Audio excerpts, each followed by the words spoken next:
محترم بھائیوں، دوستوں اور بزرگوں،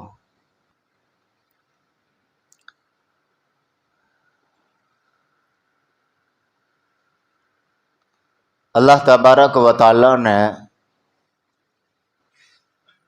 ہمیں جس نبی کی امت میں پیدا کیا ہے،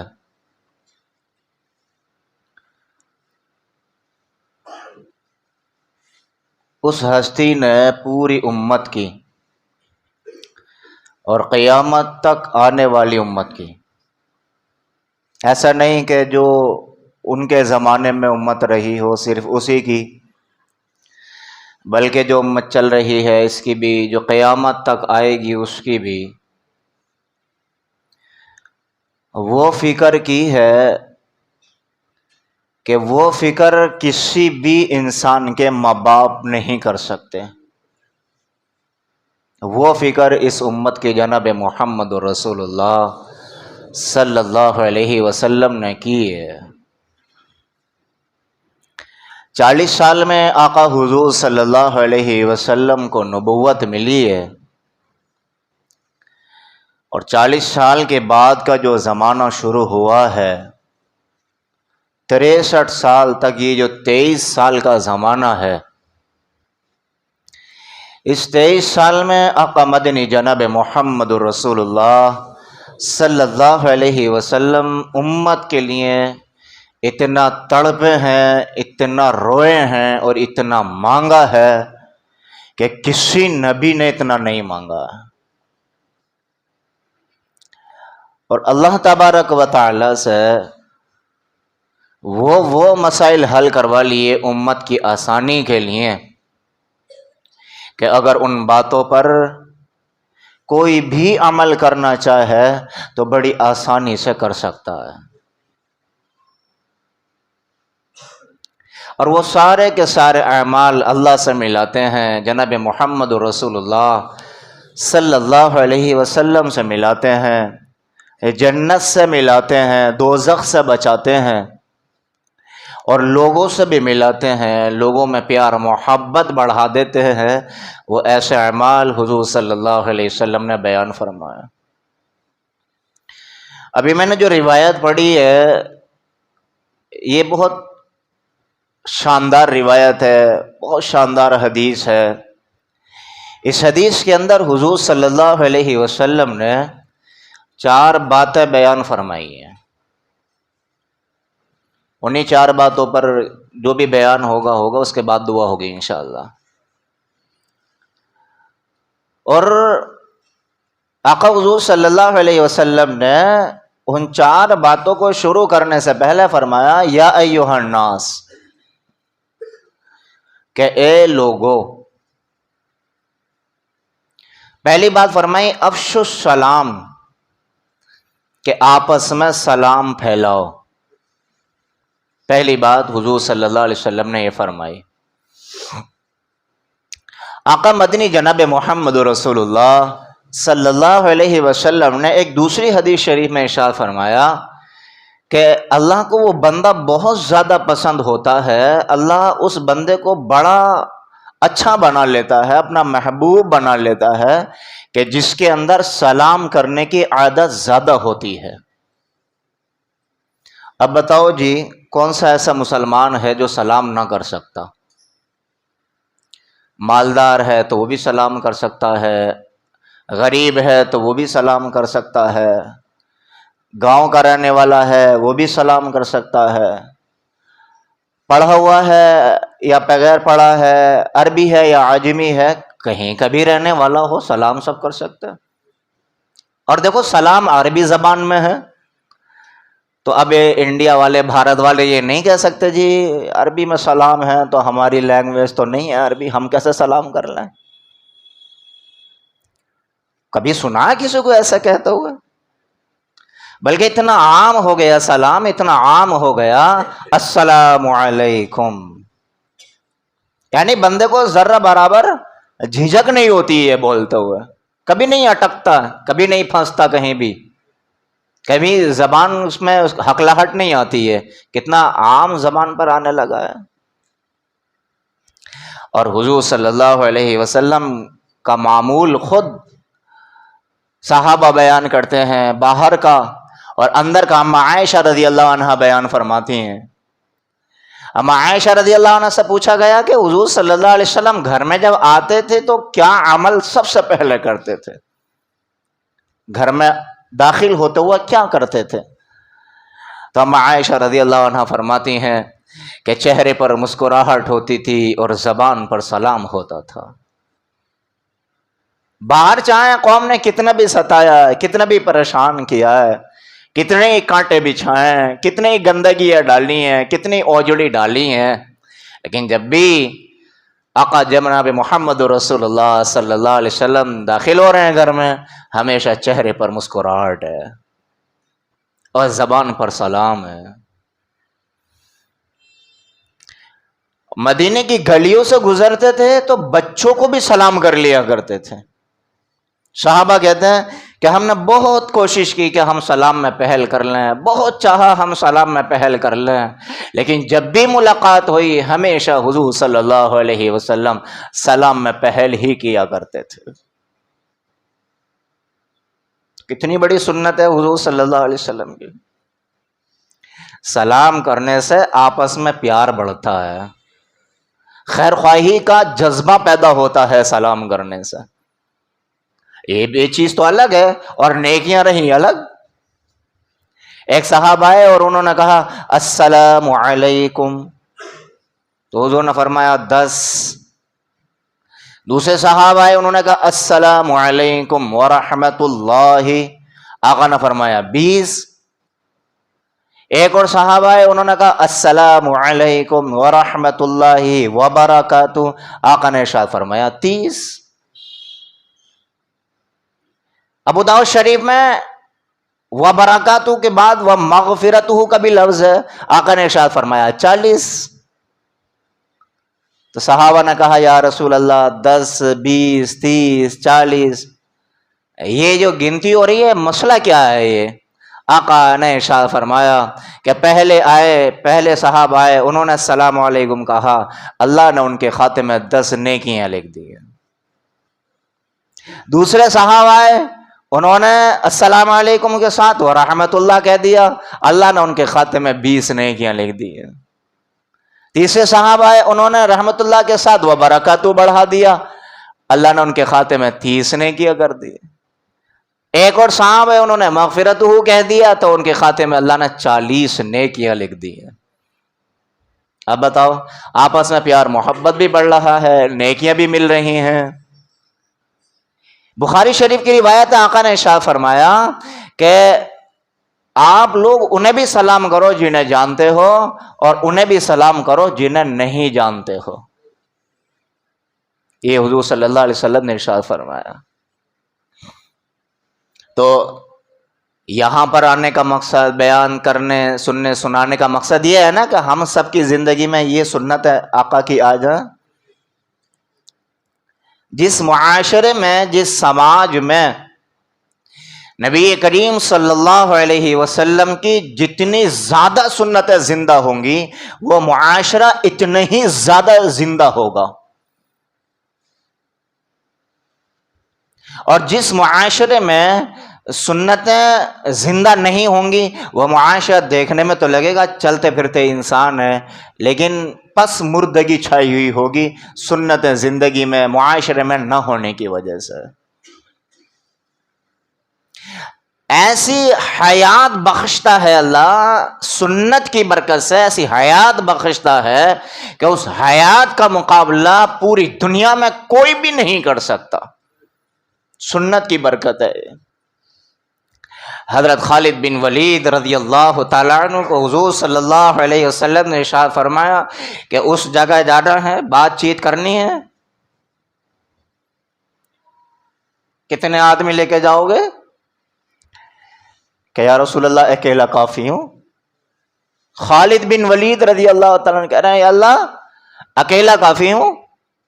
کہا کہ خالد وہ دوسروں کا ملک ہے، دوسروں کی حکومت ہے، تم ہمارا پیغام ان تک پہنچاؤ گے تو کھینچتان بھی ہو سکتی ہے، جنگ کا مسئلہ بھی بن سکتا ہے، ایسی سچویشن صورتحال بن سکتی ہے، کچھ صحابہ کو ساتھ لے کے جاؤ. یا رسول اللہ ہم نے آپ کی زبانی سنا ہے, ہم نے آپ کی زبانی سنا ہے کہ جس سینے کے اندر ایمان ہوتا ہے, محمد مصطفیٰ صلی اللہ علیہ وسلم کی محبت ہوتی ہے, وہ زندگیاں حیات ہوتی ہیں, زندہ ہوتی ہیں, اور جو زندگیاں ان سے دور ہوتی ہیں وہ مردہ ہوتی ہیں. تو ہم تو زندہ ہیں, مردوں کے پاس جا رہے ہیں, تو ہم ان کا جیسا چاہے ویسا کر دیں گے. تو پھر بھی حضور صلی اللہ علیہ وسلم نے 2 صحابہ ساتھ کر دیے, تو کتنے ہو گئے ٹوٹل؟ 3 کر دیے. اور 3 صحابہ نے جا کر کے جو آنکھوں میں آنکھیں ڈال کے بات کی ہے نا, تو جتنے بھی وہاں پر فوجی تھے, فوجی دستہ تھا, وہ حیران تھے کہ یار ہے تو یہ 3 بندے اور انہیں ہمارا ذرہ برابر بھی خوف نہیں ہے, یہ بات کتنی دلیری سے کر رہے ہیں اور بات کتنا سینہ تان کے کر رہے ہیں. ایسا لگ رہا ہے کہ ہم 3 ہیں اور یہ سینکڑوں کی تعداد میں, جبکہ ہے اس کا الٹا. تو جو ان کا کمانڈر تھا نا, جو ان کا سپہ سالار تھا, وہ حضرت خالد رضی اللہ عنہ کو ایک طرف لے کے گیا اور خالد رضی اللہ عنہ سے کہا, خالد یہ تمہارے اندر جو اتنی ہمت آئی ہے, جو اتنا جذبہ آیا ہے, یہ کس بنیاد پر آیا؟ کون سا کشتہ کھاتے ہو تم؟ کون سی طاقت تمہارے اندر پھونک دی گئی ہے؟ تو حضرت خالد رضی اللہ تعالیٰ عنہ نے کہا, اگر تو وہی کشتہ کھانا چاہتا ہے اور وہی حیات اپنے اندر پھکوانا چاہتا ہے تو آ ہمارے ساتھ, اور مدینے کی گلیوں سے گزرتا ہوا محمد مصطفیٰ صلی اللہ علیہ وسلم کے قدموں میں بیٹھ اور اپنا ہاتھ آقا کے ہاتھ میں تھما دے. ہاتھ میں ہاتھ تھماتے ہی پھر تو بھی ہماری طرح بولنے لگے گا. بظاہر ہماری تلواروں کے دستے ٹوٹے ہوئے ہیں, دستوں کی جگہ کتریں بندھی ہوئی ہیں, بظاہر دکھ رہا ہے کہ ہمارے پیٹ میں خوراک نہیں ہے, لیکن آقا مدنی جناب محمد رسول اللہ صلی اللہ علیہ وسلم کے ساتھ نے اور آقا کی صحبت نے ہمارے اندر وہ روح پھونک دی ہے کہ اللہ کی قسم اس روح کو دنیا میں مٹانے والا کوئی پیدا نہیں ہوا ہے. جب حضرت خالد بن ولید رضی اللہ تعالیٰ عنہ نے یہ حیرت انگیز, ولولہ انگیز اور دلوں کو اکھاڑنے والی جو تقریر کی ہے نا, تو جتنے کمانڈر تھے سارے کے سارے خالد بن ولید رضی اللہ عنہ کے ساتھ ہو گئے کہ خالد کہاں جا رہے ہو, ہمیں بھی اپنے ساتھ لے کر کے چلو. تو یہ کائے کا کمال ہے بھائی, یہ پیسے کا, عہدے کا, شہرت کا کمال نہیں ہے, یہ محمد مصطفیٰ صلی اللہ علیہ وسلم کے طریقے کا کمال ہے. تو میں بتا رہا تھا کہ جس سماج اور جس معاشرے کے اندر حضور صلی اللہ علیہ وسلم کی سنتیں زندہ ہوتی ہیں, وہ معاشرہ زندہ ہوتا ہے, وہ معاشرہ حیات ہوتا ہے, اور ایسا زندہ ہوتا ہے وہ معاشرہ کہ دوسروں کو بھی زندگی بخش دیا کرتا ہے, دوسروں کو بھی آب حیات پلاتا ہوا جاتا ہے, وہ ایسا زندہ ہوتا ہے وہ معاشرہ. وہ ایک شعر ہے نا, خود نہ تھے جو خود راہ پر اوروں کے ہادی بن گئے, کیا نظر تھی کہ جس نے ان کو مسیحا بنا دیا. وہ کون ہے؟ وہ حضرت صحابہ کرام رضی اللہ عنہم اجمعین کی جماعت ہے. تو ہم سب ارادہ کریں کہ انشاءاللہ آج سے ہی ہم اپنی عادت بنائیں گے سلام کو پھیلانے کی, سلام کو کرنے کی.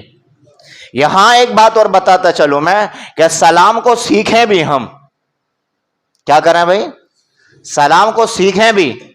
اب بعض لوگ کرتے ہیں السلام علیکم, اب آپ لوگ بھی ہنسو گے, میں لوگوں کی ایکٹنگ کر کے بتاؤں گا. تو اب بتاؤ یہ سلام ہے, السلام علیکم, یہ سلام ہے کوئی؟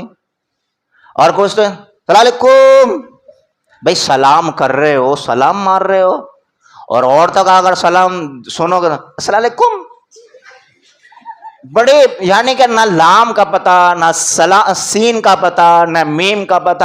بتاؤ غلط تو نہیں کہہ رہا میں؟ عورتوں کے سلام پر میں نے بہت غور کیا, آپ بھی غور کرنا. تو سلام سیکھیں بھی, السلام علیکم ورحمۃ اللہ وبرکاتہ. حروف کے بدلنے سے معنی بدلتے ہیں, معنی کے بدلنے سے حکم بدل جاتا ہے. حضور صلی اللہ علیہ وسلم کے پاس یہودی آئے اور انہوں نے کیا کہا معلوم ہے؟ السلام علیکم. اب دیکھو لام الف ہٹا دیا بیچ میں سے, کیا کہا انہوں نے؟ السلام علیکم. تو حضور نے فرمایا وعلیکم. اب عائشہ رضی اللہ عنہ سن رہی تھیں. اب السلام علیکم کا معنی بتا دوں میں آپ کو. السلام علیکم کا مطلب ہے تم برباد ہو جاؤ. سلام دعا ہے, حروف بدل گئے تو دعا کو بد دعا بنا دیا. لیکن وہ جو یہودیوں نے حرکت کی تھی یہ جان بوجھ کے کی تھی. اب عائشہ رضی اللہ عنہ سے رہا نہیں کہا, تو ہم عائشہ رضی اللہ عنہ کہا تم بھی مر جاؤ, تمہارے گھر والے بھی مر جائیں, تمہارا خاندان بھی مر جائے, تمہارا قبیلہ بھی مر جائے. اب عائشہ رضی اللہ عنہ سے حضور نے فرمایا عائشہ اسکت, خاموش, یہ کیا کر رہی ہو, یہ کیا کر رہی ہو؟ اب عائشہ رضی اللہ عنہ نے فرمایا یا رسول اللہ آپ نے سنا نہیں انہوں نے کیا کہا آپ کو؟ تو حضور صلی اللہ علیہ وسلم نے ارشاد فرمایا کیا آپ نے نہیں سنا میں نے کیا کہا ان کو؟ انہوں کہا آپ برباد ہو جاؤ. میں نے کہا وعلیکم, یعنی کہ تمہاری موت تمہارے اوپر ہی پڑے, تمہاری بد دعا, جس کو ہم کہہ دیتے ہیں نا انگلش میں سیم ٹو یو. تو حضور صلی اللہ علیہ وسلم نے وہی کہہ دیا سیم ٹو یو, وعلیکم, عربی زبان میں. اور حضور صلی اللہ علیہ وسلم نے فرمایا کہ ان کی بد دعا اللہ میرے حق میں ذرہ برابر قبول نہیں کرے گا, اور میری بد دعا ان کے حق میں اللہ ضرور قبول فرمائے گا. یہ حضور نے فرمایا. تو اب جانے کتنے تو یوں ہی کہتے ہیں السلام علیکم کیا حال ہے. اب حال وال تو بعد میں پوچھے, پہلے تو نے مار دیا اسے بیچارے کو. تو کیا کریں گے بھائی؟ السلام علیکم. تو سلام سیکھے بھی. اسی کے ساتھ ساتھ اب ہمارے معاشرے میں سلام کے علاوہ دوسرے الفاظ آ گئے, جیسے اللہ حافظ, خدا حافظ. سلام نہیں کریں گے, حالانکہ السلام علیکم ورحمۃ اللہ وبرکاتہ میں اللہ حافظ بھی آ رہا ہے, خدا حافظ بھی آ رہا ہے, سب کچھ آ رہا ہے. تو جو تعلیم ہمیں ہمارے نبی نے دی ہے اسے چھوڑنے کی کیا ضرورت ہے؟ ایک بات اور بتاتا چلوں یہاں اسی کے ساتھ ساتھ, دیکھو ایک چیز ہم کر رہے ہوں یا بول رہے ہوں اور ظاہر میں چاہے کتنی بھی خوبصورت نظر آئے, کتنی ہی اچھی نظر آئے, لیکن اللہ کی قسم نبی کی بات کا مقابلہ نہیں کر سکتی ہو. اور جو برکتیں, جو رحمتیں, جو بھلائیاں نبی کی نقل و حرکت میں ہیں, نبی کے تکلم میں ہے, نبی کے بولنے میں ہے, اور نبی کے بتائے ہوئے اعمال میں ہیں, وہ برکتیں وہ رحمتیں ہماری اور آپ کی بات میں کام میں ہو ہی نہیں سکتی, چاہے کتنی بھی اچھی کیوں نہ ہو. تو اس لیے جو اللہ نیکیاں بھلائیاں ہمیں سلام پہ دے گا بھائی وہ کہیں اور تھوڑے مل جائیں گی. وہ خدا حافظ, اللہ حافظ, میں نہیں کہہ رہا ہے ناجائز و حرام ہے, لیکن جب یہ سارے معنی, یہ ساری دعا سلام میں داخل ہے تو سلام کو ہی رواج دینا چاہیے, سلام کو ہی پھیلانا چاہیے. حضور کیا فرما رہا ہے؟ افشوا السلام, سلام کو پھیلاؤ. کیا کرو بھائی؟ سلام کو پھیلاؤ.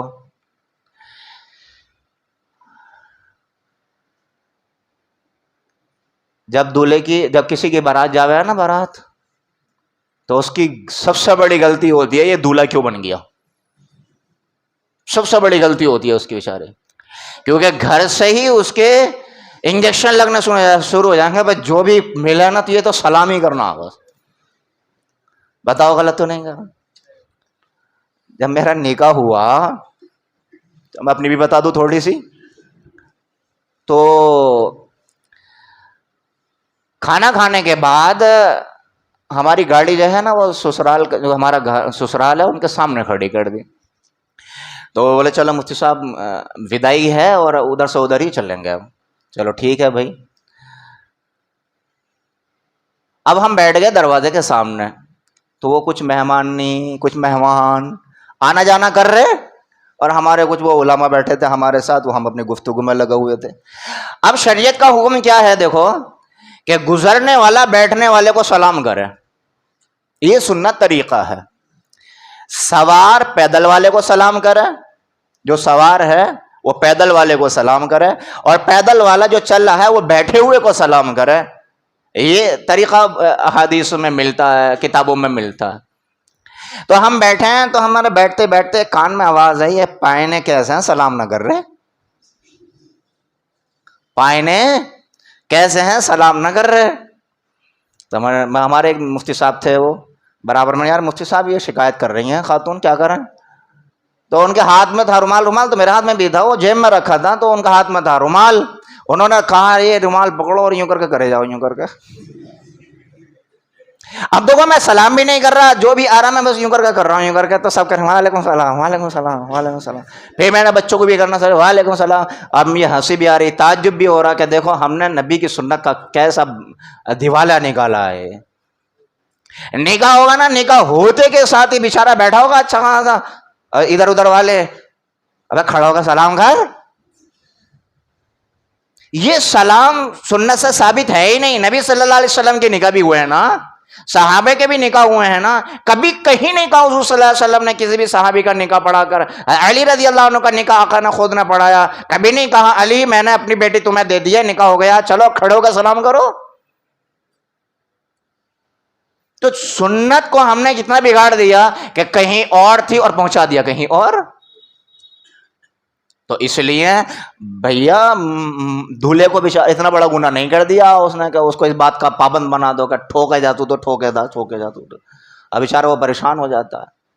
تو اس لیے سلام کو پھیلائیں اور اس کی عادت بنائیں. اور ایک حدیث شریف میں حضور صلی اللہ علیہ وسلم نے ارشاد فرمایا کہ جو سلام کرنے میں پہل کرتا ہے اللہ اس کے دل کو تکبر سے پاک کر دیتا ہے. جو سلام کرنے میں پہل کرتا ہے، اب دیکھو کتنا بڑا مزدہ ہے، کتنی بڑا انعام ہے سلام کرنے کا، کہ اگر کسی کو اپنے دل سے تکبر نکالنا ہو تو نا سلام کرنا شروع کر دے. کسی کے دل کے اندر علم کا تکبر ہے، کسی کے دل کے اندر پیسے کا تکبر ہے، کسی کے دل کے اندر برادری کا تکبر ہے، کسی کے اندر خوبصورتی کا ہے، کسی کے اندر کائے کا، کسی کا کائے کا. یہ سارے تکبر کا اگر جنازہ نکالنا ہے اور بغیر تکبر نکالے بغیر کوئی بھی ایمان والا جنت میں داخل نہیں ہو سکتا. حضور صلی اللہ علیہ وسلم نے ارشاد فرمایا کہ ذرہ برابر بھی اگر کسی کے دل کے اندر رائے کے دانے کے برابر بھی اگر تکبر ہے نا تو جنت میں جا نہیں سکتا، اور جنت تو دور کی بات ہے جنت کی خوشبو بھی نہیں سن سکتا. اور فرمایا کہ جنت کی خوشبو 500 سال کی دوری سے بھی سنی جا سکتی ہے. کتنی بڑی محرومی ہے تکبر. تو بھائی سب سلام کرنے کی عادت ڈالیں گے نا انشاءاللہ. دوسری بات حضور صلی اللہ علیہ وسلم نے اس حدیث میں ارشاد فرمائی وصل الارحام، کہ رشتہ داریوں کو جوڑو، رشتہ داریوں کو نبھاؤ. رشتہ داری بنانا اور جوڑنا یہ آسان ہے، لیکن نبھانا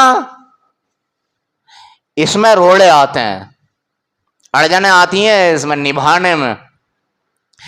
اور حدیث شریف میں حکم جو ہے نا وہ یہی ہے وصل الارحام. وصل کے معنی آتا ہے جوڑنے کا، ایسا جوڑ کے جو کبھی نہ ٹوٹتا ہو. امام زین العابدین رضی اللہ عنہ نے اپنے بیٹے حضرت امام باقر رحمۃ اللہ علیہ کو نصیحت کی تھی کہ بیٹا کبھی رشتہ داری توڑنے والے سے نا دوستی مت کرنا. حضرت امام زین العابدین رضی اللہ عنہ اپنے بیٹے حضرت امام باقر رحمۃ اللہ علیہ کو نصیحت کیا کر رہے ہیں کہ بیٹا کبھی رشتہ داری توڑنے والے سے دوستی مت کرنا. کیوں؟ اس لیے کہ قرآن میں 3 جگہ میں نے دیکھا ہے کہ جو رشتہ داری توڑنے والا ہوتا ہے اللہ اس کے اوپر لعنت برساتا ہے. بتائیے آج شب قدر کی رات ہے نا بھائی، 25ویں شب ہے، کل 24ویں تھی، کل تو کوئی نہیں آیا، آج کیوں آئے؟ سب اس امید سے آئے، یہ تمنا لے کے آئے ہیں کہ شب قدر کی رات ہے. کنفرم تو نہیں ہے لیکن ہو سکتا ہے وہ 21 میں نکل گئی ہو سکتا ہے 23 میں نکل گئی ہو، یا ہو سکتا ہے آج بھی ہو، یا ہو سکتا ہے آج نہ ہو وہ 27 میں ہو، یا پھر 29 کو ہو. یہ سارے ڈاؤٹ ہیں، لیکن ہم جو آئے ہیں وہ اسی وجہ سے آئے نا. شب قدر ہے، اللہ مغفرت فرماتا ہے، بڑی بابرکت رات ہے. حضور صلی اللہ علیہ وسلم نے اس رات میں جاگنے کا حکم فرمایا، اپنے گھر والوں کو آقا جگاتے تھے، خود بھی جاگتے تھے، خود بھی عبادت کرتے تھے، اسی لیے تو آئے نا. لیکن حضور صلی اللہ علیہ وسلم نے ارشاد فرمایا اس رات میں سب کی مغفرت ہو جاتی ہے، رشتہ داری توڑنے والے کی مغفرت نہیں ہوتی ہے. اللہ کرے اس مجمع میں کوئی نہ ہو، اگر کوئی ایک بندہ آ کے بیٹھ گیا اور پوری رات جاگ گیا اور رشتہ داری ٹوٹی ہوئی ہے تو بتاؤ کیا فائدہ ہوا ہے؟ اور جب کوئی فائدہ نہیں ہوا تو کتنا بڑا نقصان ہوا ہے، کتنا بڑا نقصان ہوا، اللہ کی پناہ، اللہ معاف فرمائے۔ مکے میں ایک بڑا تاجر رہتا تھا، بڑا امانت دار تھا، بڑا امانت دار، لوگ اس کے پاس امانتیں رکھتے تھے، نمازی، پرہیزگار، عبادت گزار، بڑا اچھا سمجھتے تھے لوگ اس کو۔ اچانک اس کا انتقال ہو گیا۔ اب لوگوں نے امانتیں رکھی، لیکن وہ عطا پتہ نہیں بھی کہاں رکھی ہیں، کچھ پتہ نہیں کہاں رکھی ہیں بھیا، یہ تو معاملہ سارا گڈھے میں جا رہا ہمارا پیسوں کا۔ بڑے پریشان ہوئے لوگ۔ تو بیت اللہ میں کچھ علماء بیٹھے تھے، ان کے پاس آئے وہ کہ حضرت یہ جو فلاں کا انتقال ہوا نا، بڑا نیک آدمی تھا اور ہماری امانتیں اس کے پاس رکھی تھی، تو آپ ہمیں مشورہ دیں کیا کریں ہم؟ ہمارے پاس کوئی پروف بھی نہیں ہے لکھت روپ میں، یا کوئی گواہ بھی نہیں ہے کہ ہم اس کے گھر والوں کو دکھا دیں کہ بھئی اتنا پیسہ ہے ہمارا، اتنی دولت ہے، دیو یا دلواؤ۔ تو ان اللہ والوں نے کہا، جتنے بھی بیٹھے تھے، کہ بھئی ایسا ہے، زمزم کے کنویں پہ جاؤ۔ کہاں جاؤ؟ زمزم کے کنویں پہ جاؤ، اور وہاں جا کے آواز لگانا کہ اے فلاں ہمارا مال کہاں رکھا ہے، یہ بتا دے۔ تو یہ گئے اور جا کے آواز لگائی، اے فلاں ہمارا مال کہاں رکھا ہے۔ تو وہاں سے آواز آ گئی کہ اس فلاں کی روح یہاں نہیں ہے، فلاں وادی ہے ایک، اس وادی کا نام ہے برہوت۔ کیا نام ہے؟ برہوت، بارہ ہوا پیش ہو اور تا، برہوت وادی ہے ایک، وہاں جاؤ، اور وہاں ایک کنواں ہے، اور وہاں وہ سڑا ہوا کنواں ہے، اس میں اس کی روح کو قید کر کے رکھا گیا ہے۔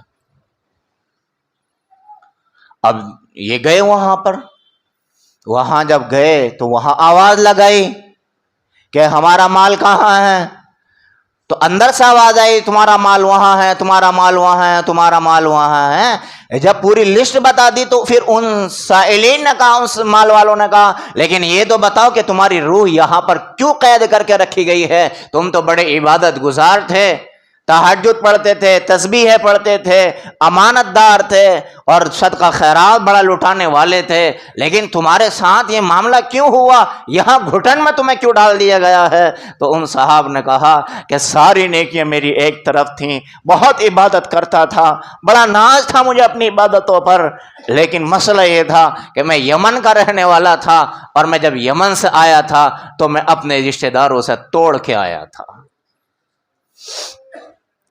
میں یمن سے اپنے رشتہ داروں سے توڑ کے آیا تھا، میرے سارے اعمال قبول کر لیے گئے، لیکن وہ ایک گناہ ایسا نکلا، ایسا گناہ نکلا، میرے سارے اعمال اچھے جو تھے ان سب پہ پانی پھیر دیا گیا، اور صرف رشتہ داری توڑنے کی بنیاد پر مجھے یہاں قید کر کے ڈال دیا گیا ہے، اور یہاں دوزخ کے عذاب میں قید ہوں گا۔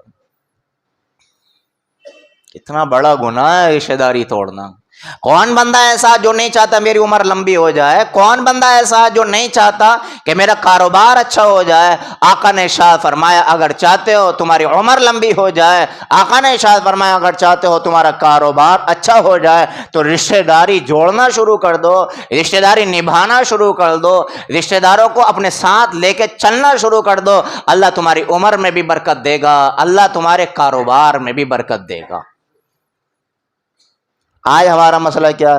کسی سے خالہ کی نہیں بنتی، کسی کی پھپھو سے نہیں بنتی، کسی کی چچا سے نہیں بنتی، کسی کی چچی سے نہیں بنتی، اور کسی کی بھیا سے نہیں بنتی، اور تو اور کسی کی ماں باپ سے نہ بنتی۔ آج ہمارا مسئلہ یہ ہے۔ اب ہماری اتنی رشتہ داریوں میں کھٹاس پٹاس، اور مولویوں کے پاس ہاتھ پھیلا کے ان سے بھیک مانگے کہ آپ ہمارے لیے دعا کر دو۔ کیسا ہو سکتا ہے ایسا؟ تو اس لیے بھائیو، دوسری جو بات حضور صلی اللہ علیہ وسلم نے اس حدیث شریف میں بیان فرمائی ہے وہ یہ ہے کہ بھئی وصل الارحام، رشتہ داریوں کو نبھانا، رشتہ داریوں کو جوڑ کے چلنا۔ دو باتیں ہو گئیں۔ تیسری بات آقا حضور صلی اللہ علیہ وسلم نے ارشاد فرمایا وَأَطْعِمُوا الطَّعَامَ، کہ کھانا کھلانا، ایک دوسرے کو کیا کرنا؟ کھانا کھلانا، اس سے بھی آپس میں پیار محبت بڑھتی ہے۔ آقا حضور صلی اللہ علیہ وسلم کبھی صحابہ کے گھر چلے جاتے تھے، جو وقت پر ہوتا تھا وہ نوش فرما لیا کرتے تھے. کبھی کوئی صحابی آپ کے گھر آ گئے، جو وقت پر ہے آپ نے ان کی خدمت میں پیش کر دیا.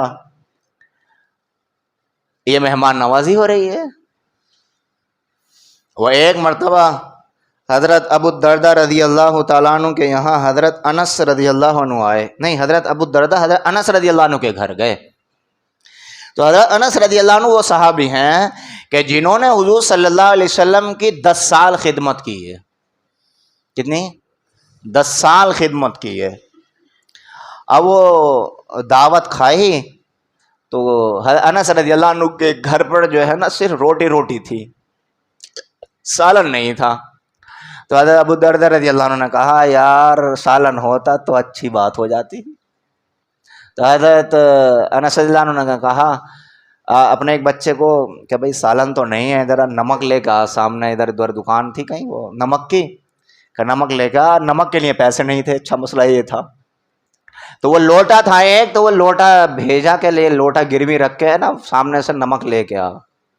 اب وہ روٹی کے ساتھ نمک رکھ دیا. تو حضرت ابو الدرداء رضی اللہ عنہ نے وہ نمک اور روٹی کھا کے کہا اللہ تیرا شکر ہے جو حاضر تھا اس کو کھانے کی توفیق عطا فرمائی. تو حضرت انس رضی اللہ عنہ نے کہا جو حاضر تھا اگر اس کو کھانے کی توفیق عطا فرماتا نا تو میرا لوٹا گرمی نہ جاتا. میرا لوٹا گرمی کیوں گیا؟ جب جو تھا اس پہ تم نے صبر نہیں کیا. تو حضرت ابو الدرداء رضی اللہ عنہ کہنے لگا ہاں تمہارا لوٹا گرمی چلا گیا، تم نے بتایا بھی نہیں، چلو معافی چاہتے ہیں. خیر وہ حضرت ابو الدرداء رضی اللہ عنہ نے نمک کے پیسے دے کے دکان سے پھر وہ ان کا لوٹا پہنچوایا. یہاں ایک چیز اور میں عرض کرتا چلوں. حضرت انس رضی اللہ عنہ ایک رومال لے کے آئے تھے، رومال یا کوئی کپڑا تھا.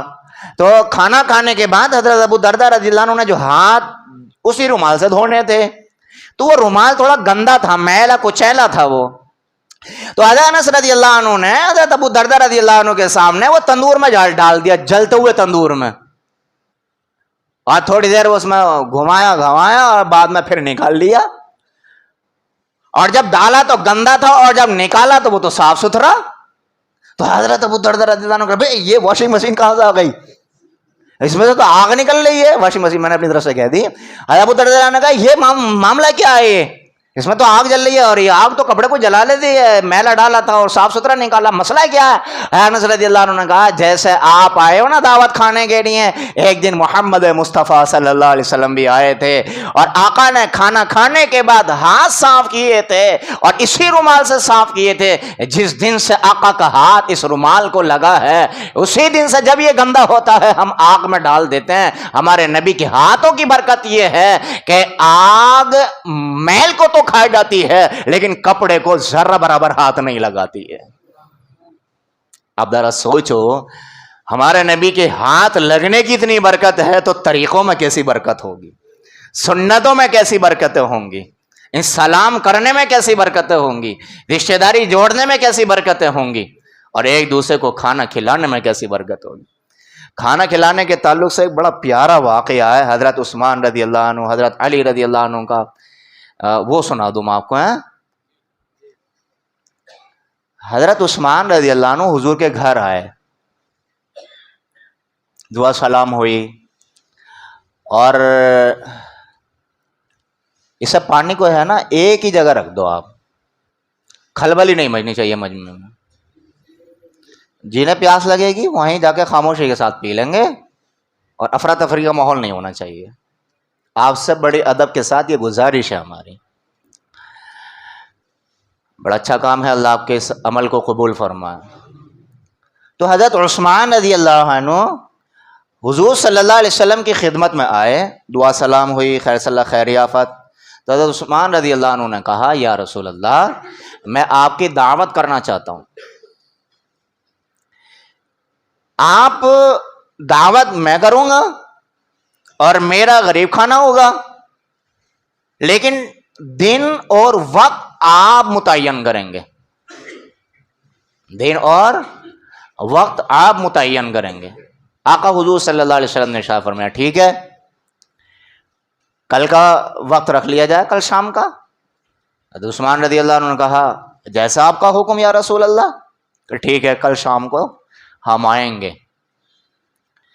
اب جب حضرت عثمان رضی اللہ عنہ نے حضور صلی اللہ علیہ وسلم سے یہ مدعا رکھا تو اب چونکہ حضرت عثمان رضی اللہ عنہ کے ساڑو تھے حضرت کا آگے کس کا نام آنا چاہیے، حضرت علی رضی اللہ عنہ، حضرت عثمان حضرت علی رضی اللہ عنہ ساڑو، تو حضرت عثمان رضی اللہ عنہ نے حضرت علی کی بھی دعوت کر دی اور کئی صحابہ کی دعوت کر دی۔ لیکن حضرت عثمان رضی اللہ عنہ نے حضور صلی اللہ علیہ وسلم سے ایک بات یہ بھی ارشاد فرمائی تھی، یا رسول اللہ لینے میں خود آؤں گا آپ کو، اور جب آپ دعوت نوش فرما لیں گے تو پھر چھوڑنے بھی میں ہی آؤں گا آپ کو، آپ کے استقبال میں، آپ کے اکرام میں، آپ کے ادب و احترام میں، ایسا کرنا۔ آقا بڑے خوش کہ ٹھیک ہے۔ اب دوسرا دن آ گیا، شام آ گئی، کھانے کا وقت، حضرت عثمان رضی اللہ عنہ خرامہ حضرت نبی کریم صلی اللہ علیہ وسلم کے مکان پر پہنچے۔ آقا حضور علیہ السلام سے گزارش کی، یا رسول اللہ تشریف فرما، لے کر چلیں۔ آقا حضور صلی اللہ علیہ وسلم جب چلے نا تو حضرت عثمان رضی اللہ عنہ نے حضور کے قدموں میں دیکھنا شروع کیا اور حضور کے قدم گننا شروع کر دیے، واحد اثنین ثلاثہ اربع خمسہ ستہ سبع ثمانیہ تسعہ عشر۔ یہ کیا ہے؟ یہ عربی کی گنتی ہے، 1 2 3 4 5 6 7 8 9 10 11 12 اس طریقے سے گننا شروع کر دیا۔ اب حضور صلی اللہ علیہ وسلم نے کہا کہ بھائی بلانا لانا یہ تو ٹھیک ہے، لیکن یہ گنتی کیا گن رہے ہو؟ اب ہمیں کوئی بلانے آوے گاڑی سے اور وہ ہر کلومیٹر پر گنتا رہے 1 2، تو اب مفتی صاحب تو پوچھیں گے ابھی کیا گن رہے ہو؟ تو حضور صلی اللہ علیہ وسلم نے پوچھا عثمان یہ گنتی کیا چل رہی ہے؟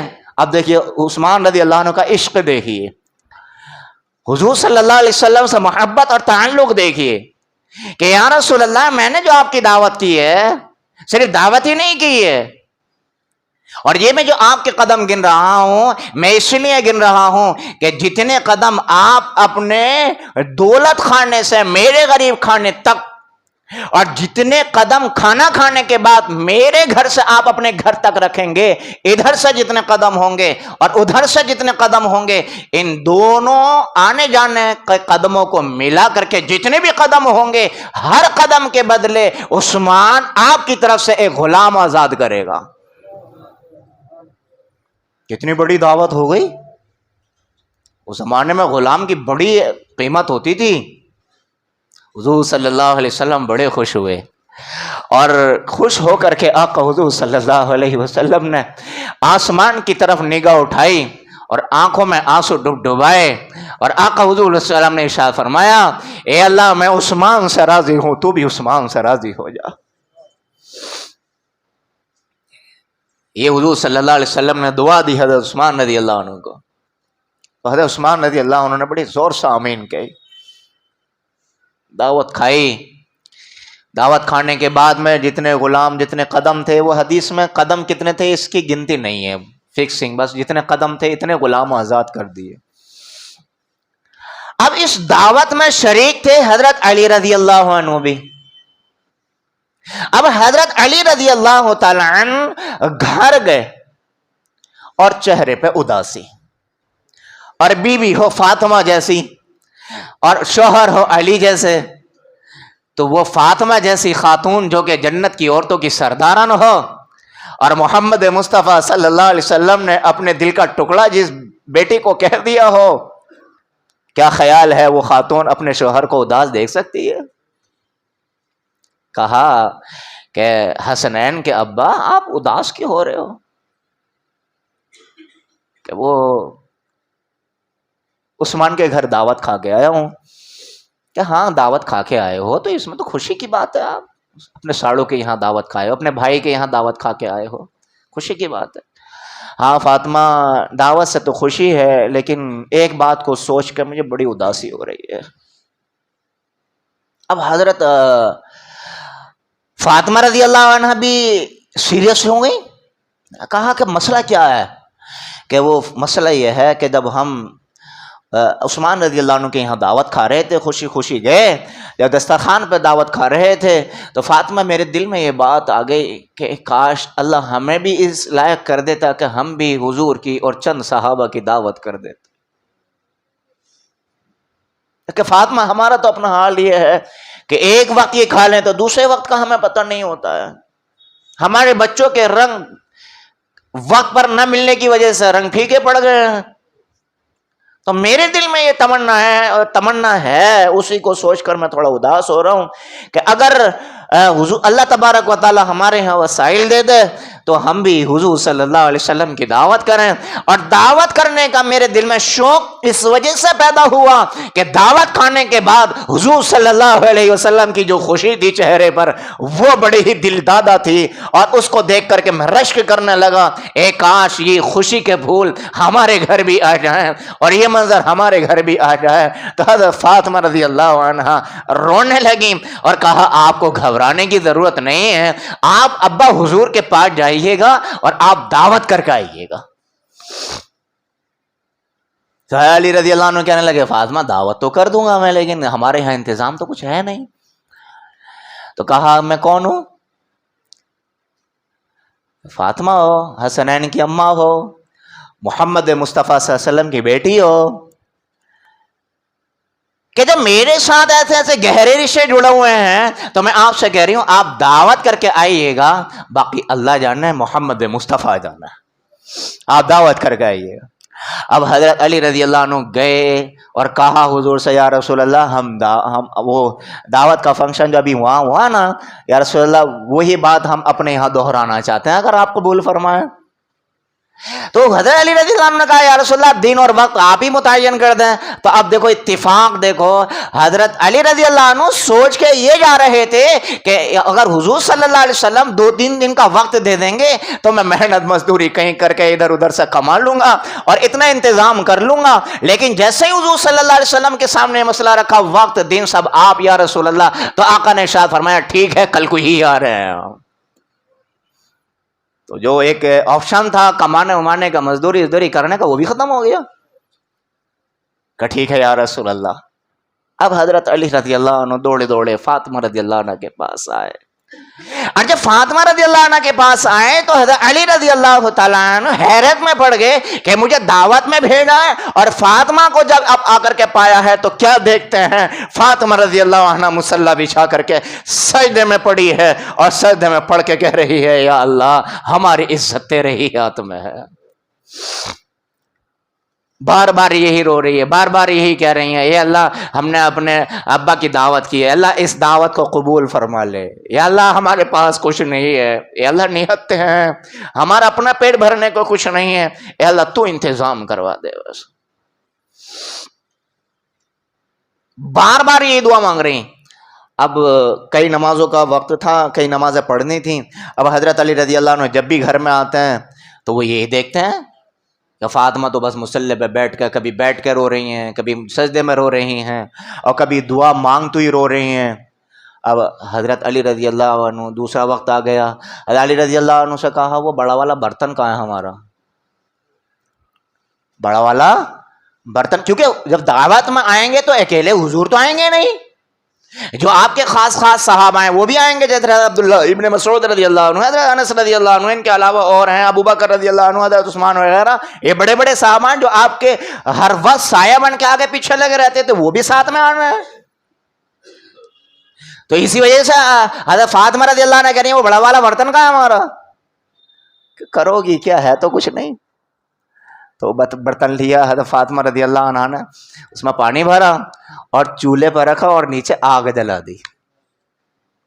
کیا جلا دی بھائی؟ نیچے آگ جلا دی. اب آگ جلا دی، کھانے کا وقت آ گیا، آنے کا وقت آ گیا مہمان کا. حضرت فاطمہ رضی اللہ عنہ نے کہا بلا کے لائیے.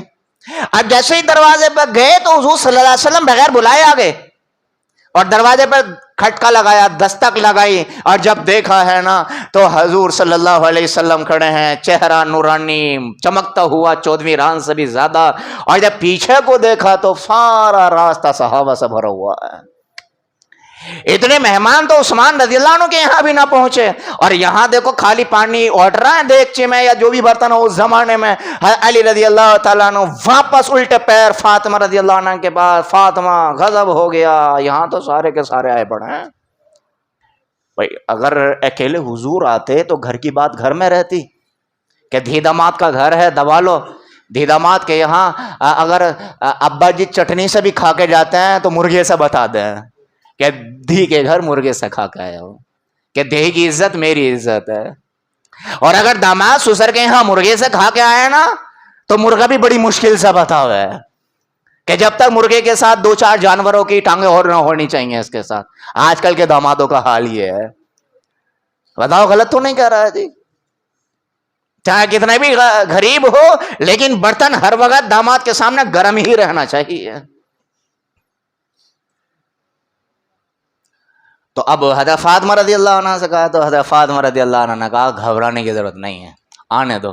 دسترخوان لگا دیا، جتنے آنے تھے آ گئے. اب حضرت حضور صلی اللہ علیہ وسلم بیٹھ گئے اور فاطمہ رضی اللہ عنہا جب اس کی طرف گئیں برتن کی طرف، اور جیسے ہی اس کا ڈھکن کھولا ہے سارا گھر خوشبو سے معطر ہو گیا. خوشبو مہکنے لگی. ابھی تو پانی اٹھ رہا تھا اور اب پورے گھر میں کھانے کی خوشبو.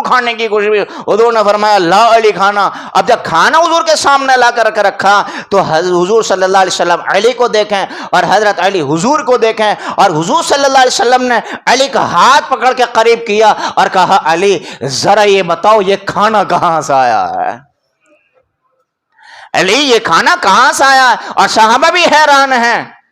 تو حضرت علی رضی اللہ عنہ رونے لگے اور روتے ہوئے کہا یا رسول اللہ ہمارے ساتھ مسئلہ یہ پیش آیا ہے کہ ہماری بھی خواہش تھی آپ کی دعوت کرنے کی، لیکن ہمارے یہاں وسائل نہیں تھے، اسباب نہیں تھے. آپ کی بٹیا نے کہا تھا ابا حضور کی دعوت کر کے آئیے، میں دعوت کر کے آ گیا اور فاطمہ نے خالی پانی گرم کرنا شروع کر دیا. بس میں نے نہ فاطمہ کو چکی چلاتے ہوئے دیکھا، نہ آٹا گوندتے ہوئے دیکھا، نہ اس کے علاوہ کوئی اور کام کرتے ہوئے دیکھا. میں نے فاطمہ کو صرف ایک ہی کام کرتے ہوئے دیکھا ہے، جب بھی دیکھا ہے اللہ کے سامنے مصلی پر بیٹھ کر روتے ہوئے ہی دیکھا ہے، اس کے علاوہ میں نے اور کوئی کام کرتا ہوا نہیں دیکھا.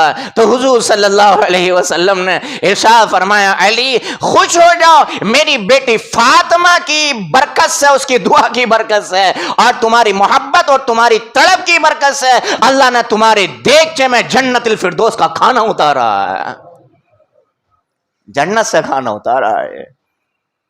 اب دیگچا کوئی اتنا بڑا نہیں تھا جتنے صحابہ تھے. اب جنت سے کھانا اگر آئے تو کم پڑ سکے جی؟ بتاؤ. جس مجلس میں محمد مصطفیٰ ہو کم پڑ سکے کھانا؟ جس مجلس میں حضرت علی رضی اللہ عنہ میزبان حضرت علی ہو، حضرت فاطمہ ہو، حسن حسین ہو اور مہمان مصطفیٰ ہو اور ان کے جانثار صحابہ ہوں، ان کے ستارے سیارے ہوں چمکتے ہوئے، تو اس مجلس میں کچھ چیز کم پڑ سکے؟ سب نے کھایا، سب نے کھایا. صحابہ کھا رہے ہیں، دعائیں دے رہے ہیں اور دعائیں دیتے دیتے یہ بھی کہہ رہے ہیں کہ آج تک ایسا نہ کھانا کھایا اور نہ ایسی خوشبو سونگھی ہے. تو سونگتے کیسے، کھاتے کہاں سے؟ کھانا تو جنت الفردوس سے آیا ہے. سارے کھا کھا کے چلے گئے لیکن حضرت علی رضی اللہ عنہ کے چہرے پہ اب بھی وہی اداسی. اب فاطمہ رضی اللہ عنہ پھر فکر میں، ٹینشن میں. علی اب تو خوش ہو جاؤ، اب تو آپ کے دوست، آپ کے سسر، ہمارے ابا حضور، آپ کے بھائی کھانا کھا کے چلے گئے. تو حضرت علی رضی اللہ عنہ نے کہا ابھی میری ایک تمنا ادھوری رہ گئی ہے.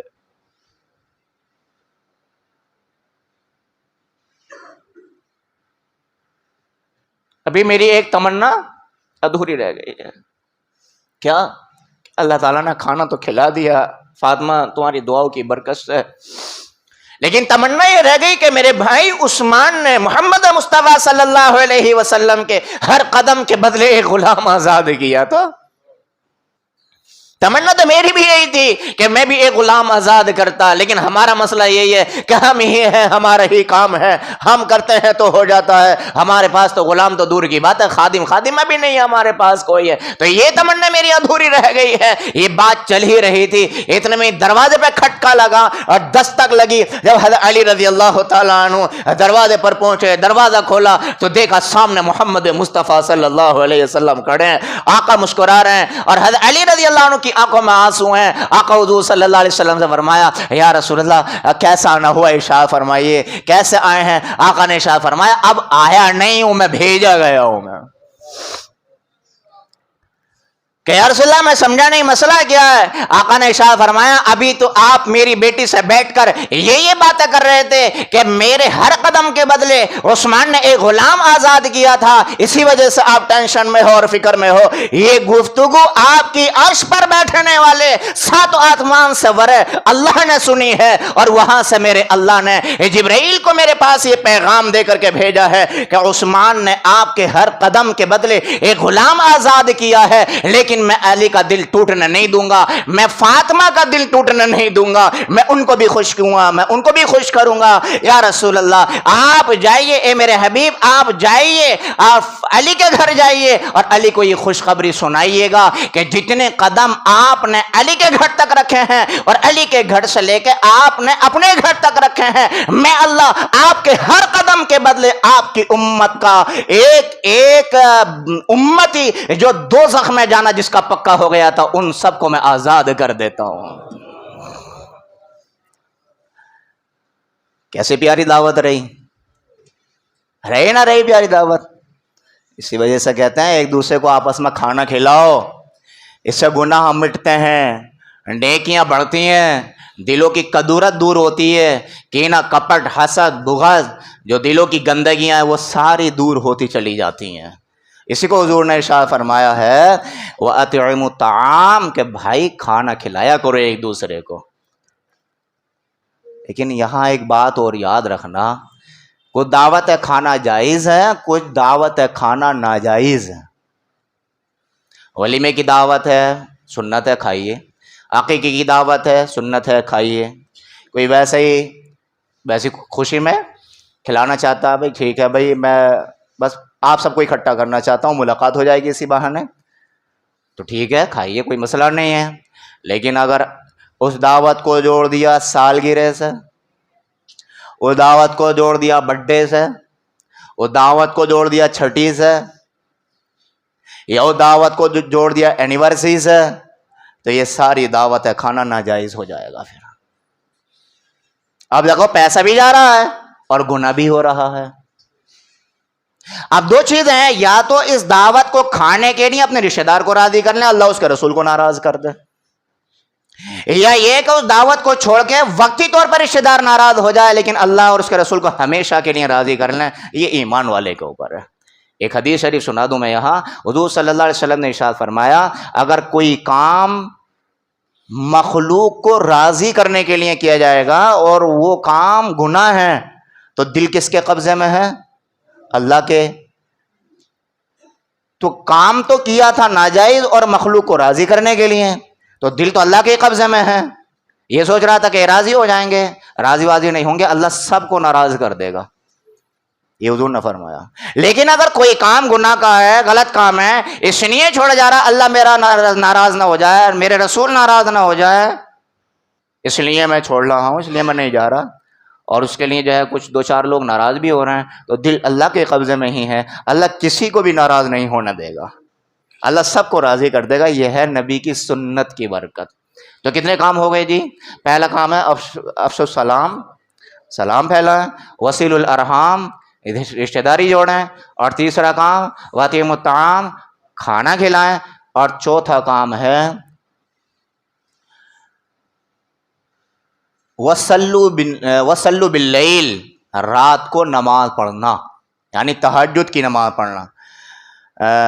وصلوا باللیل والناس نیام کہ ایسے وقت میں نماز پڑھنا تہجد کی کہ لوگ سو رہے ہوں, تو تہجد کے بعد میں دنیا سوتی ہے, تو اس وقت میں نماز پڑھنا جیسے بھی اللہ توفیق دے, چاہے 2 رکعت یا 4 رکعت یا 6 رکعت یا 8 رکعت. حضور صلی اللہ علیہ وسلم کا عام معمول جو تھا تہجد کی نماز پڑھنے کا وہ 8 رکعت تھا.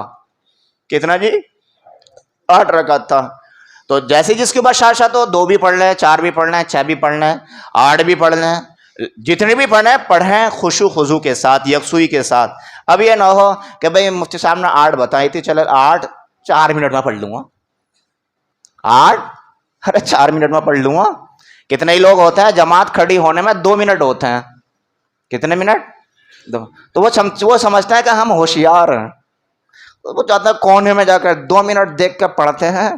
اگر مفتی صاحب پہلی رکعت تو لمبی کرتے ہی ہیں امام صاحب، تو کچھ والا ٹائم ہو جائے گا، کچھ والا ٹائم لے دے کے میں 4 رکعت اپنی پوری کر لوں گا. تو ایسا بھی نہیں کرنا بھائی، کم سے کم 2 رکعت نماز 4 منٹ میں تو ہو، کم سے کم. زیادہ سے زیادہ وقت لگ جائے تو بڑی اچھی بات ہے. حضور صلی اللہ علیہ وسلم جب تہجد کی نماز پڑھتے تھے نا، تو جتنا لمبا قیام ہوتا تھا اتنا ہی لمبا رکوع ہوتا تھا، اور جتنا لمبا قیام جتنا لمبا رکوع ہوتا تھا اتنا ہی لمبا آپ کا سجدہ ہوتا تھا.